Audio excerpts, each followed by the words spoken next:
Ethiopia, once a maritime nation, has been landlocked since Eritrea's independence in 1993, a loss that's shaped its economy and national psyche. The country's dependence on Djibouti for over 95% of its trade costs billions annually and leaves it vulnerable. This reliance is seen as unsustainable by Ethiopia's leaders, who argue that direct sea access is essential for the nation's survival and growth.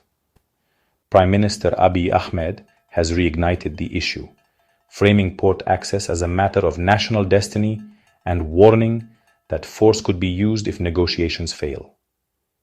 Ethiopia's recent achievements, like the Grand Ethiopian Renaissance Dam, have emboldened its leadership to pursue a new national project, reclaiming a gateway to the Red Sea.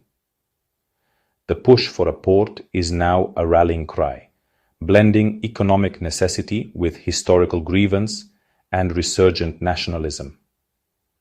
This volatile mix has turned a long-standing aspiration into a regional crisis, raising the specter of conflict. The narrative is clear. As Ethiopia secured its water with the dam, it now seeks to secure its future with a port.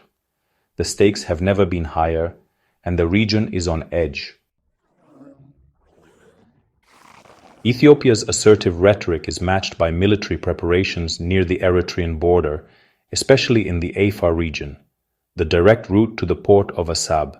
Ethiopian National Defense Force units and Afar Special Forces have been observed conducting maneuvers, signaling readiness for a potential operation. This is not routine posturing. Analysts believe Ethiopia is prepared for a swift move on Assab if ordered. The build-up is classic coercive diplomacy, pressuring Eritrea to negotiate or face military consequences. But such moves risk miscalculation. Eritrea could interpret them as an imminent invasion, triggering war. Every troop movement is now scrutinized by neighbors and global powers, turning the Afar salt flats into a geopolitical flashpoint. The line between threat and war is razor-thin. Ethiopia's actions have escalated a political dispute into a potential regional conflict. Observers fear the momentum for war may soon outpace diplomacy. The Horn of Africa is holding its breath. Alongside its border deployments, Ethiopia has overhauled its military, centralizing command and integrating regional special forces into the national army. This move gives Prime Minister Abiy direct control and ensures a unified force for any operation toward the Red Sea. Afar regional forces, once focused on local security, are now being retrained for complex border missions. The military's modernization, highlighted by new commando training, signals Ethiopia's readiness for external action. Internally, this centralization neutralizes regional dissent. Externally, it projects strength to neighbors. Eritrea and Somalia view this shift with alarm, seeing it as a direct threat. Ethiopia's new military posture, combined with its assertive rhetoric, has heightened regional mistrust. The balance of power in the Horn of Africa is shifting, and not peacefully. Assab is more than a port. It's Ethiopia's lost gateway to the sea and a symbol of national pride. Regaining access would cut dependence on Djibouti, boost economic growth, and fulfill a generational aspiration. The slogan "From Gerd to Assab" links Ethiopia's engineering triumphs to its coastal ambitions. For Eritrea, Assab is non-negotiable, a hard-won asset and a pillar of sovereignty. Losing it would be an existential blow, both economically and politically. Any Ethiopian move on Assab would be seen as an act of war by Eritrea. The port is a red line for both nations, fueling nationalist fervor on each side. The battle for Assab is about identity as much as strategy. Eritrea, under President Isaias Afwerki, has responded to Ethiopia's threats with a massive military buildup along the southern border and coast. Defensive positions are fortified, and the army is on high alert. Assab's defense is non-negotiable. Eritrea's narrative of resisting Ethiopian aggression is deeply rooted, uniting the nation and justifying its militarized society. The government frames any Ethiopian action as a fight for survival, rallying public support. Eritrea's military, though smaller, is disciplined and battle-hardened, with terrain favoring defenders. The leadership is prepared for a war of attrition, aiming to make any Ethiopian advance costly. Conceding Assab is unthinkable for Afwerki. It would undermine his legacy and the state's founding principles.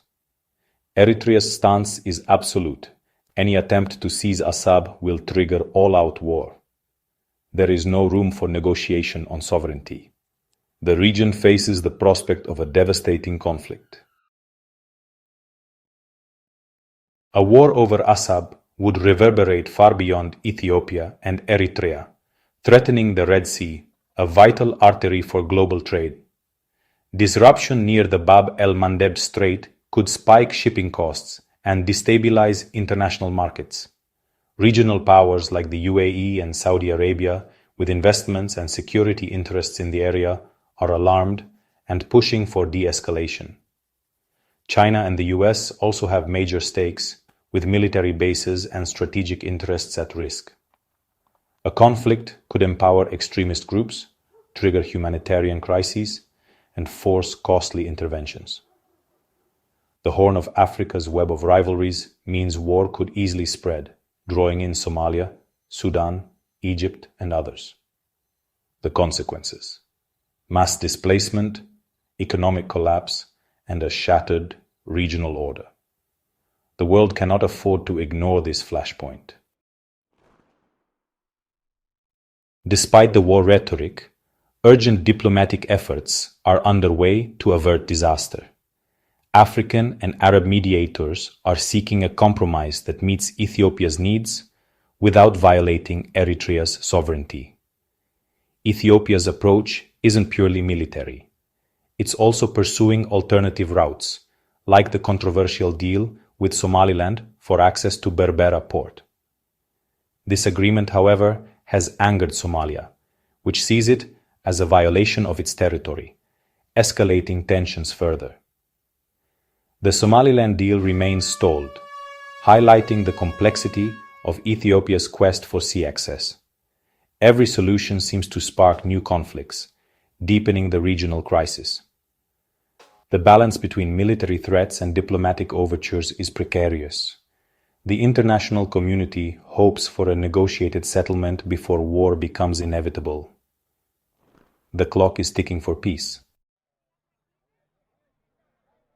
Alongside military moves, a fierce information war rages online, fueling nationalism and hardening public opinion.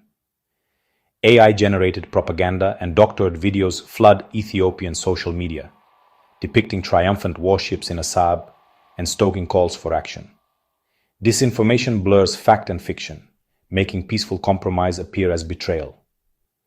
Both Ethiopian and Eritrean actors use digital campaigns to demonize the other and escalate tensions. The result: a domestic climate where war seems inevitable and moderation is silenced. Leaders are boxed in by their own rhetoric, with public opinion demanding confrontation. The digital battlefield is as critical as the physical one, shaping perceptions and decisions. Propaganda accelerates the march to war, narrowing the space for diplomacy. The fog of information is thickening before a single shot is fired.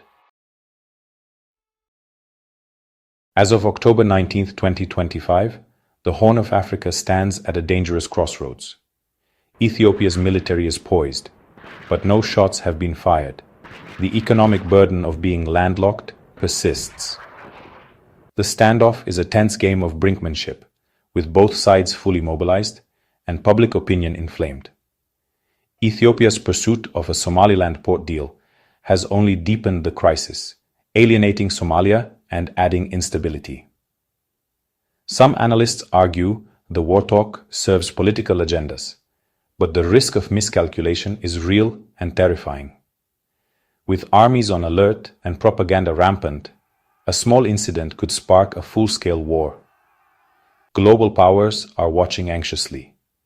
The Red Sea is too vital and the region too fragile for conflict to be ignored. The potential for humanitarian disaster and economic shock is immense. Diplomatic efforts continue, but time is running out. The fate of the Horn of Africa hangs in the balance, teetering between war and a last chance for peace.